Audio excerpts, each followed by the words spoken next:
morning. I'm Ruth Cabal. We're awaiting the opening of session in both chambers of Congress. For now, let's bring in one of our guests to talk about what President Duterte will likely discuss on his fifth SONA, as well as the priorities of both houses of Congress as they open session this morning. We're now joined by Political Analyst Jean Franco from the University of the Philippines Department of Political Science. Good morning, Professor Jean, and thanks for talking to us today. Good morning, Ruth, and good morning to your viewers. Professor, as we would expect, the president would likely detail the accomplishments of his administration and then plans for the last 2 years. But what do you think are the issues that he should prioritize or he should address for the SONA this afternoon?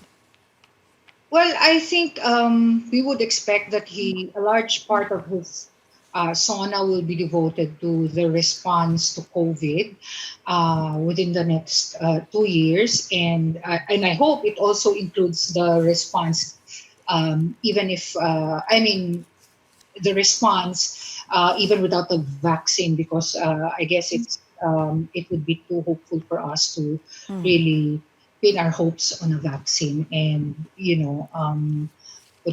move forward thinking that we will already have a vaccine by the end of the year. It's something that we should take into account in terms of planning.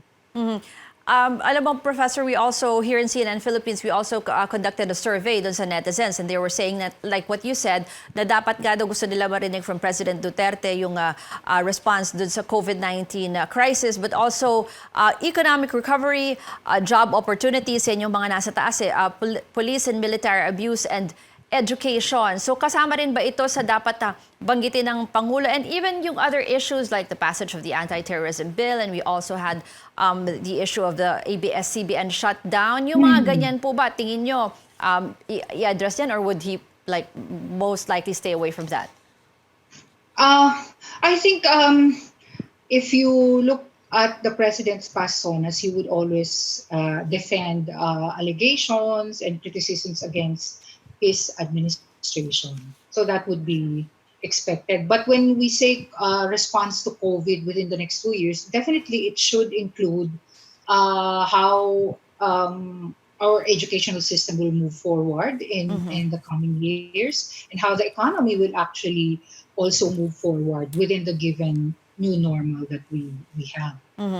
From what I remember, last year, ang sinasabi nung ang naging topic or parang description nila dun sa SONA was yung legacy ni Pangulong Duterte in terms of his programs. Pero how do you think this COVID pandemic could have, affected yung legacy ng Pangulo? The pandemic is actually a game changer, I think, for this administration. So they really have to work very hard. So if they want to have a good legacy to the citizens, diba?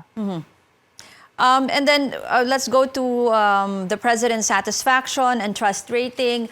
Before the pandemic, yung huling survey, for example, of SWS, they gave an excellent rating to the president, positive 72, the highest net satisfaction rating since he came into office. Tingin nyo, paano po yan maaapektuhan kaya with the way the government is handling the COVID-19 crisis? It's unfortunate that we don't have surveys yet, mainly because of the constraints due to the pandemic. But then I would be very surprised if his trust ratings are not affected negatively by the response of the administration to the virus. Because if you think about it, COVID-19 has affected every economic class, and it's something that is changing the way we live, the way we work, the way we play, and the way we conduct our recreational activities. So it's something that's very close to the people's hearts right now. So I guess I'm very sure that it would have some kind of an impact on the trust ratings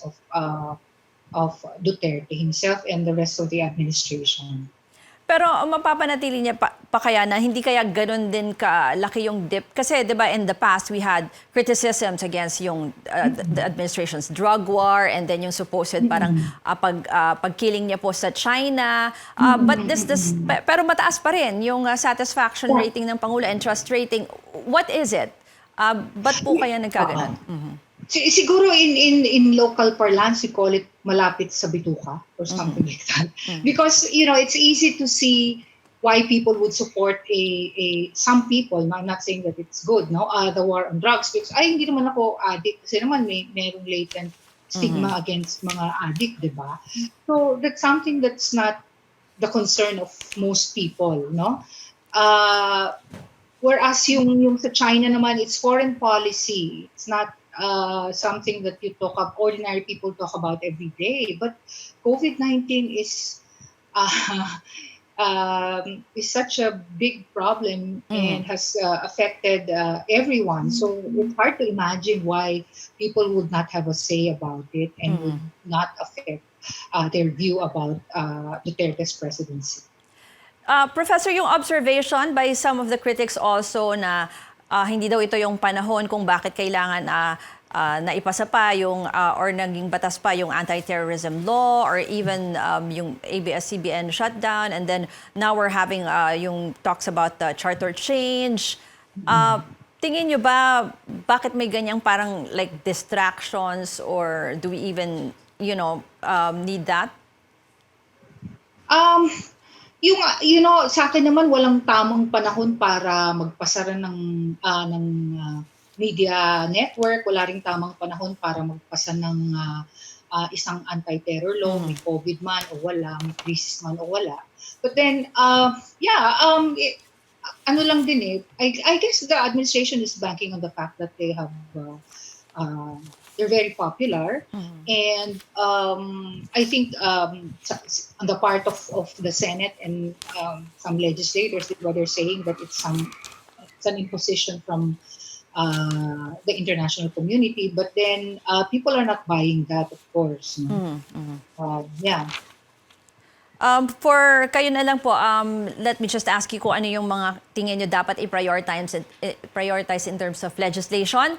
Kasi last year, yung SONA ng Pangulo, he was talking about yung reviving death penalty, tapos yung creation of the Department of Resilience or Department of Water Resources. Ngayon sa tingin nyo, of course, legislators are already talking about yung Bayanihan to Heal as one Act Part 2, no? So ano pa po ba dapat in terms maybe of the economy and others? I guess by now, because they only have 2 years left, they have to recalibrate their expectations as to what their agenda will be. When you calibrate that, you need to take into account what's going to change because of this new normal. So my sense is that they should not bank on their previous commitments or their agenda. They have to review it once again and try to think of what's the most urgent. Not all, presidents naman know that they cannot fulfill all their promises at the end of their terms. They can only do so much. They realize that once they're in power, no matter how popular they are. Because, may time constraints din naman, of course, and resource constraints. Thank you very much for sharing with us your insights, Professor Jean Franco.